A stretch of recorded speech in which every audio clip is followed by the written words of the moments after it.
మంది బడా భూస్వాములు పెద్ద రైతులకు రైతు బంధు పథకం ద్వారా లక్షల రూపాయలు వారి ఖాతాల్లో వేశారని ఆదిలాబాద్ జిల్లా ఇన్ఛార్జి మంత్రి సీతక్క తెలిపారు. భూములు సాగు చేసే నిజమైన పేద సన్నకారు రైతులకే తీరని అన్యాయం జరిగిందన్నారు. కౌలు రైతులకు న్యాయం జరగలేదని తెలిపారు. ఇలాంటి పరిస్థితి కాంగ్రెస్ ప్రభుత్వంలో ఉండవద్దనే ఉద్దేశంతోనే సీఎం రేవంత్ రెడ్డి ప్రజాభిప్రాయ సేకరణ కోసం మంత్రివర్గ ఉపసంఘాన్ని నియమించారని తెలిపారు. చాలా చోట్ల గత పాలకులు అధికారుల తప్పిదాలతో భూతగాదాలు జరుగుతున్నాయని, పట్టా ఒకరి పేరు మీద ఉంటే సాగు చేస్తున్నది మరొకరని ఉంటున్నారని తెలిపారు. ముఖ్యంగా ఏజెన్సీ ప్రాంతాల్లో రైతులకు పట్టాలు లేవని, ఇటువంటి వారిని గుర్తించి ఆదుకుంటామని భరోసానిచ్చారు. సీలింగ్ యాక్ట్ అమలు కాకపోవడం వల్లనే గత ప్రభుత్వంలో ఫామ్ హౌస్ కల్చర్ పెరిగిందని ధ్వజమెత్తారు సీతక్క.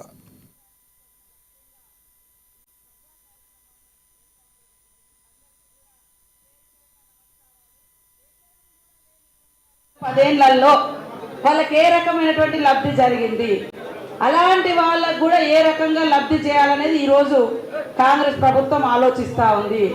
కాబట్టి మీ అందరి అభిప్రాయాలు తీసుకోవడమే లక్ష్యంగా చేస్తూ ఉన్నాం. ఈరోజు 100 ఎకరాలు ఉన్నటువంటి వాళ్ళకు కూడా రైతు బంధు వచ్చింది. ఏమి లేని వాళ్ళకు కూడా, తిండి లేని వాళ్ళకు కూడా 5-10 ఏళ్లలో ఏమి రాలేనటువంటి సందర్భాలు కూడా ఉన్నాయి. కాబట్టి వీటన్నింటినీ కూడా పరిగణలోకి తీసుకోవాలని అందరికీ కూడా పేరు పేరున నమస్కారాలు. ఎకరం కూడా లేనటువంటి వాళ్ళకు 10 ఏళ్లలో వాళ్ళకి ఏ రకమైనటువంటి లబ్ధి జరిగింది, అలాంటి వాళ్ళకు కూడా ఏ రకంగా లబ్ధి చేయాలనేది ఈరోజు కాంగ్రెస్ ప్రభుత్వం ఆలోచిస్తూ ఉంది. కాబట్టి మీ అందరి అభిప్రాయాలు తీసుకోవడమే లక్ష్యంగా చేస్తూ ఉన్నాం.